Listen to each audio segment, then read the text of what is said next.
Welcome to Push to Pass podcast with JP Murray, a discussion about business, racing, sports, and life.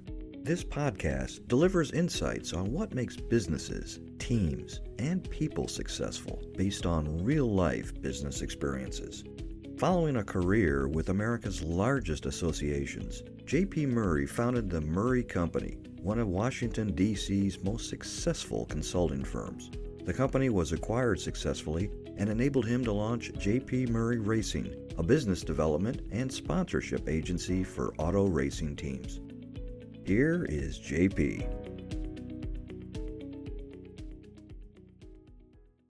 Hello, everyone. Welcome back to another episode of the Push to Pass podcast, diving into real talk about business, racing, and life's challenges. It's JP Murray. I'm fired up to share some insights, things that I've been actually going through lately. How most problems boil down to one simple misunderstanding, how to get unstuck when you hit a mini slump, and my kind of personal experience in avoiding burnout through industry awareness and a little bit of reinvention. So let's strap in and get started.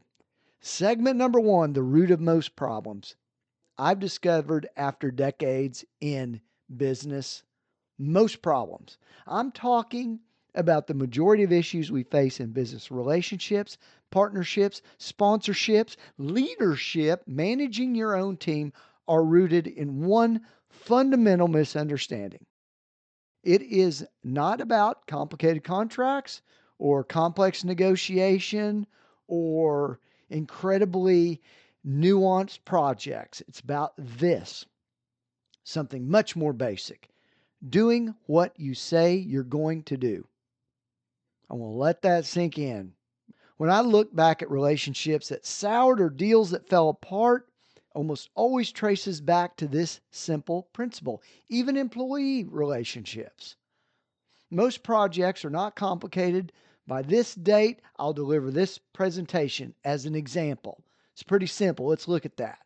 But on the contractor's end, they didn't deliver the data on time, the client didn't do the interviews they were supposed to, or the art for the brochure wasn't there to complete the job. Everything gets jammed up because someone didn't do what they said, or an individual was not included in the conversation in the first place. Their part of the job was not finished. Regardless of what happened, somebody didn't do what they were supposed to do, or most importantly, said what they were going to do. So here's my formula about solving that issue. Number one, I want to put it at your feet. Do what you say you're going to do, period. If you commit to something, follow through. Make the phone call by the date you said you were going to make it. Deliver on time. Punctuality isn't about respect, it's about being a pro. And this is where a lot of people miss the mark. When you do show up, be fully present. Give them your mind, your heart, and your body. Can you truly say that you're giving your clients or partners your very best work by being wholly present? Be sharp, be enthusiastic, give them your absolutely best expertise, and I can guarantee you most times they're going to think you delivered for them. Remind them, this is important, remind them about what you said you would do periodically. I do it on a weekly basis. Hey, here's what I said I was going to do. Here's what I did. After you deliver the project, tell them what you did and how it matched exactly what you promised. I match it up with the contract. So this isn't complicated stuff necessarily, but it is astonishing how many business problems would disappear if we mastered those basic things. Second segment, getting unstuck from a mini slump. So let's be real for a moment. I hit a slump this week. We all do sometimes. My prospects were all saying the same thing. My objection responses were consistent. I've used them before, and the results were not very good. Every veteran gets stuck. Even after years in the game, we can fall into patterns that just don't work anymore. So here's what I did. Return to the fundamentals. In baseball terms, I got back on the tee.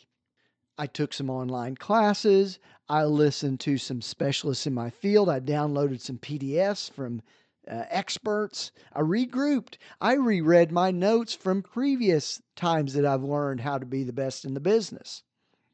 So this is super important for people that have been in the field for a little bit. They're experienced, they're veterans, because your ego may keep you from doing that. It isn't necessary, or when you hit a slump, you start to overthink things a little bit. So revisit the basics. I sometimes get caught up in so many advanced strategies and maybe some sophistication for me anyway, that I forgot the foundational elements that got me there in the first place. So I always want to do that. For me, it's revisiting my scripting, examining my follow up process, and is kind of random. Look at how I'm qualified people, and is it really good? Simple stuff, but essential. And you know what? Things started clicking again. The slump didn't last because I was not too proud to go back to the fundamentals. So if you're stuck with same results, getting frustrated, ask yourself, when was the last time I really looked at the basics? Might be time to get back on the tee for you.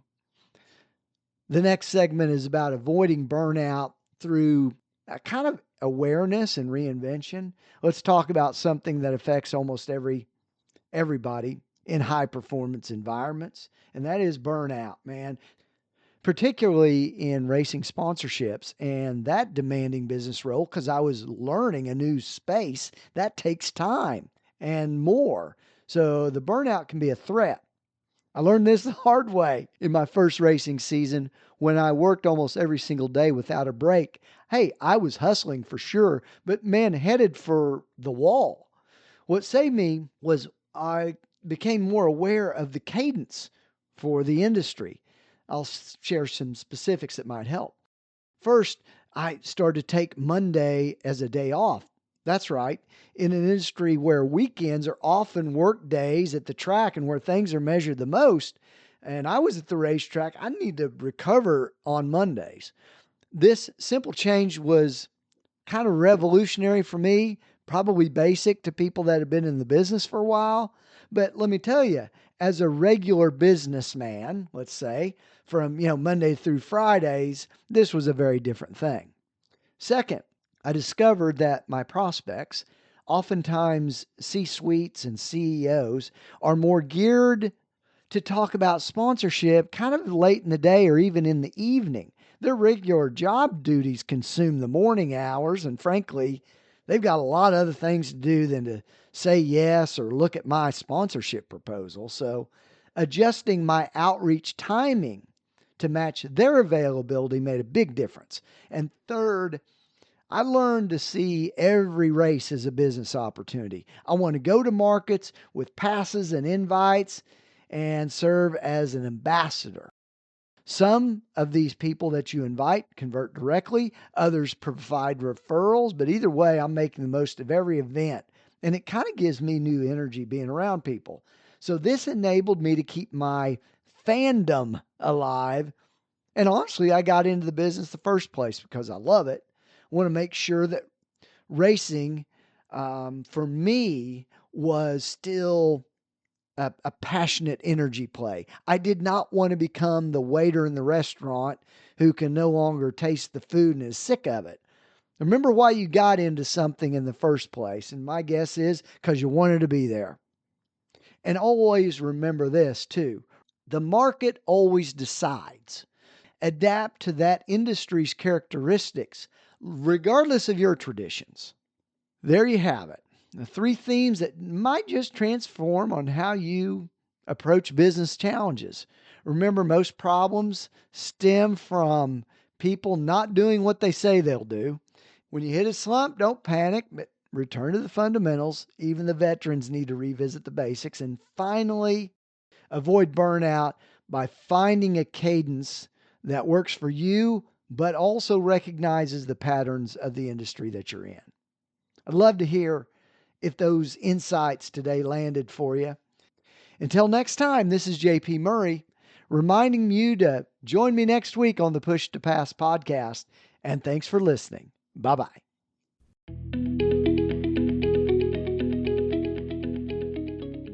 Thank you for listening to the Push to Pass podcast with JP Murray, a discussion about business, racing, sports, and life. If you would like to sponsor Push to Pass, send an email to jp@jpmurray.com. Follow JP on Twitter, LinkedIn, Facebook, and YouTube. His website is jpmurray.com. Until next time, push yourself to pass the competition. Thanks for listening.